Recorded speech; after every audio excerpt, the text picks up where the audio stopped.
The axe through the bathroom door in The Shining. Jack Nicholson ad-libbed the line, "Here's Johnny!" during the scene where Jack Torrance breaks through the door to attack Wendy. The scripted version had different dialogue, but Nicholson referenced Ed McMahon's famous introduction for Johnny Carson on The Tonight Show, a phrase American audiences knew instantly. Director Stanley Kubrick, known for his meticulous control, kept the take despite the unscripted nature. The line became the most quoted moment from the film, and one of the most recognizable phrases in horror cinema. It perfectly captured Jack Torrance's complete psychological break, blending terror with dark comedy. The American Film Institute later ranked it as one of the greatest movie quotes of all time. Travis Bickle's mirror confrontation in Taxi Driver. Robert De Niro improvised the entire "You talking to me?"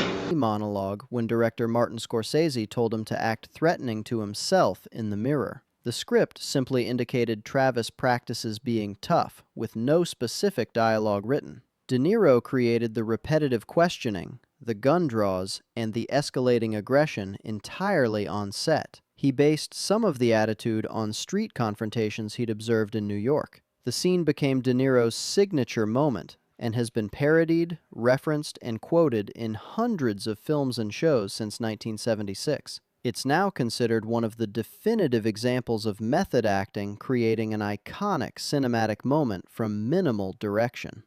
The dining room scene in Alien. Director Ridley Scott deliberately kept the cast uninformed about the specific mechanics of the chestburster effect during the filming of Kane's death. The actors knew something would emerge from John Hurt's chest, but they didn't know how violently or how much blood would spray. Scott used multiple cameras and filmed their first genuine reactions. Veronica Cartwright, playing Lambert, was positioned directly in the line of fire and got drenched in blood, causing her very real scream and stumbling backward. The shock on the actors' faces is authentic terror and disgust. Scott later confirmed he wanted documentary-style reactions rather than performances. This single take created one of the most visceral and memorable moments in science fiction horror. The technique of surprising actors to capture genuine reactions influenced creature reveal scenes for decades.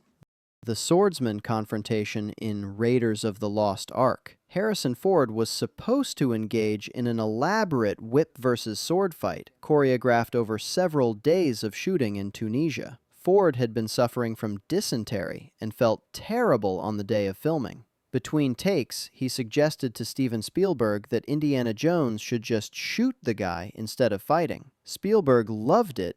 They did a quick setup, and Ford drew his gun with an exhausted, annoyed expression that perfectly fit the character. The entire elaborate sword fight was replaced with a 3-second gag. It became one of the most beloved moments in the film, defining Indiana Jones as a pragmatic hero who doesn't waste time on showmanship. The scene frequently appears on lists of greatest movie moments created by accident.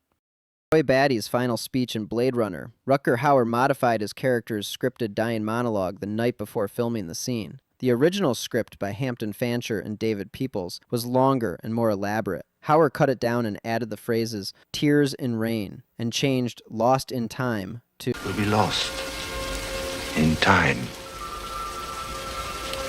like tears in rain." Felt the replicant needed something more poetic and brief, something that captured the tragedy of memories vanishing. Director Ridley Scott filmed Hauer's version in the rain on the rooftop set. The speech became the emotional core of the entire film, transforming a science fiction thriller into a meditation on mortality and the value of consciousness. Critics and scholars have analyzed those 45 seconds more than almost any other moment in the film. It elevated Blade Runner from cult film to philosophical landmark. Marlon Brando's opening scene with the cat in The Godfather. The cat wasn't in the script, or planned for the scene where Don Corleone listens to requests on his daughter's wedding day. Director Francis Ford Coppola found a stray cat wandering around the Paramount lot and quietly placed it in Marlon Brando's lap just before they rolled, and Brando instinctively began petting it as they filmed. The cat purred so loudly that it interfered with some of the dialogue recording, requiring later ADR work. However, the cat's presence transformed the scene, making Vito Corleone seem gentler and more complex, a man who loves small creatures while ordering violence. The image of Brando stroking the cat became one of the most iconic visuals in cinema history. It defined how audiences see the Godfather character: powerful but affectionate, calm but dangerous. By the way, if you're enjoying this so far, I post videos like this all the time. Subscribing would really help out. Chief Brody's reaction to seeing the shark in Jaws. Roy Scheider delivered the line, "You're gonna need a bigger boat," as an ad-lib during the scene when the shark first appears close to the orca. The phrase wasn't in Peter Benchley's or Carl Gottlieb's script. Scheider had heard crew members joking about the too small production barges and equipment boats throughout the troubled shoot, saying they needed bigger boats for all the technical problems. He worked the running joke into Brody's stunned reaction to the shark's size. Steven Spielberg recognized it immediately as perfect and kept it in the film. The line became the most quoted moment from Jaws and entered popular culture as a way to express being overwhelmed or underprepared. It's ranked among the American Film Institute's most memorable movie quotes. The therapy session fart story in Good Will Hunting. Robin Williams improvised the monologue about his wife farting in her sleep during the scene where Sean tells Will about his late wife's imperfections. The script had Sean discussing his wife, but Williams created the specific story on the spot, describing how she blamed the dog and other details. Matt Damon's laughter in the scene is completely genuine. He's breaking character because Williams surprised him. You can see Damon trying to stay composed while Williams continues the story. Director Gus Van Sant kept the take because the authentic moment of connection between the characters was exactly what the scene needed. Williams' improvisation added warmth and humanity to Sean's grief, showing how real love embraces imperfection. The scene became one of the most emotionally resonant moments in the film. The "I'm walking here" moment in Midnight Cowboy.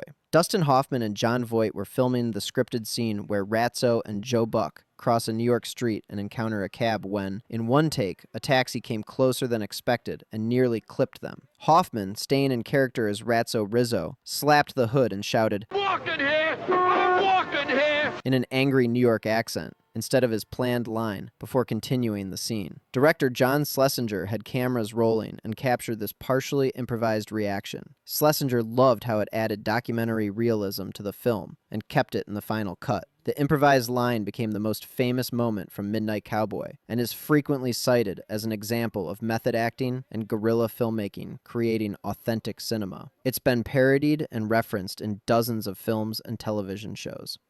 Leonardo DiCaprio's hand injury in Django Unchained. During the dinner table scene where Calvin Candy realizes he's been deceived, DiCaprio slammed his hand down and cut it open on a broken glass. The injury was real and severe, blood immediately pouring from his hand. DiCaprio stayed completely in character and continued the scene, using his bleeding hand as part of Candy's intimidation. The moment where he appears to smear blood on Kerry Washington's face was developed from DiCaprio's real on-set injury, but the blood actually used on her was fake, added in later takes for safety while he stayed fully in character. Director Quentin Tarantino kept filming and ultimately used the take in the film. The crew was stunned by DiCaprio's commitment to staying in character, despite a significant injury requiring stitches afterward. Tarantino later called it one of the most intense moments of acting he'd ever witnessed. The scene's disturbing power comes partly from the authentic element of danger and pain. DiCaprio's dedication became legendary in discussions about method acting extremes.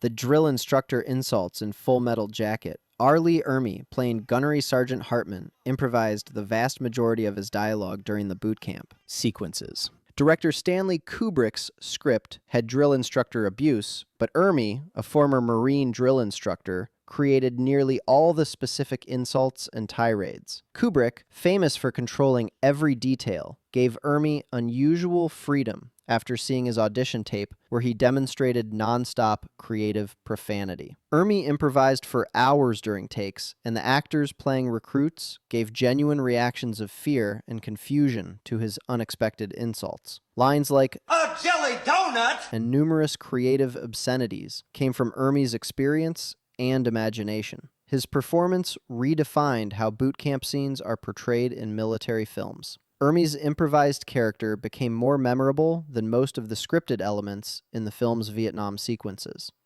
The police lineup scene in The Usual Suspects. The actors couldn't stop laughing during filming of the scene where the 5 suspects repeat the line, "Hand me the keys, you fucking cocksucker." Benicio del Toro kept leaning into his character's bizarre accent and goofing around during takes, and the whole cast kept cracking each other up, making it almost impossible to keep a straight face. Gabriel Byrne, Kevin Spacey, Stephen Baldwin, and Kevin Pollak are genuinely laughing and struggling to deliver their lines. Director Bryan Singer shot the scene over multiple takes, and the actors kept cracking up. Singer eventually decided the laughter made the scene better, showing the criminals' camaraderie and contempt for the police process. The lineup became one of the film's most beloved scenes, despite being completely unlike what Singer originally envisioned. It established the chemistry between the characters that made the rest of the film work. The genuine breaking of character created an authenticity scripted comedy couldn't achieve.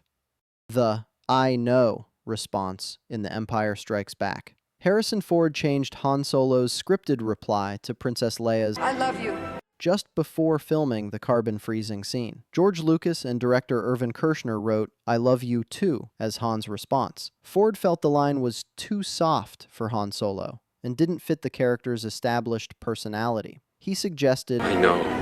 instead, playing Han as someone who maintains his confidence and roguish attitude, even facing death. Kershner approved the change on set, and they filmed it. The improvised line became one of the most famous exchanges in the entire Star Wars saga. It perfectly captured Han's character and the relationship dynamic between him and Leia. Ford's instinct for character consistency created a moment more romantic than the scripted version. The line is consistently ranked among the greatest movie quotes and most memorable romantic moments in cinema.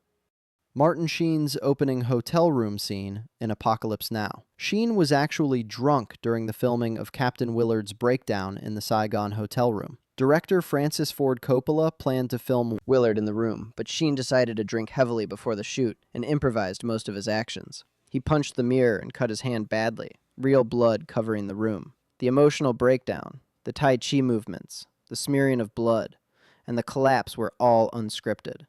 Coppola kept the cameras rolling as Sheen genuinely fell apart in character.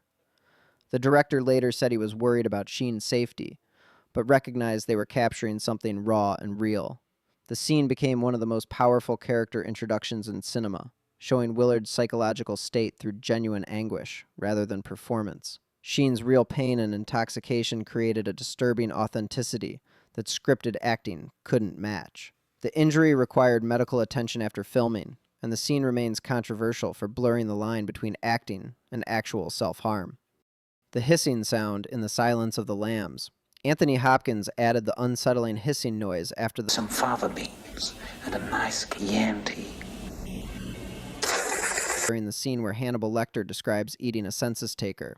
The sound wasn't in Ted Talley's script or discussed with director Jonathan Demme beforehand. Hopkins did it spontaneously during the take, and Jodie Foster's brief expression of fear and disgust is genuine shock at the unexpected choice. Demme immediately recognized the hiss as perfect for making Lecter more inhuman and predatory. The moment became one of the most mimicked and referenced villain moments in film history. It's frequently cited as an example of an actor finding a character detail that defines their entire performance. Hopkins' improvised hiss transformed Lecter from sophisticated and witty to genuinely monstrous in a single second. If this was interesting to you, consider subscribing so you catch every new video. Thanks for watching.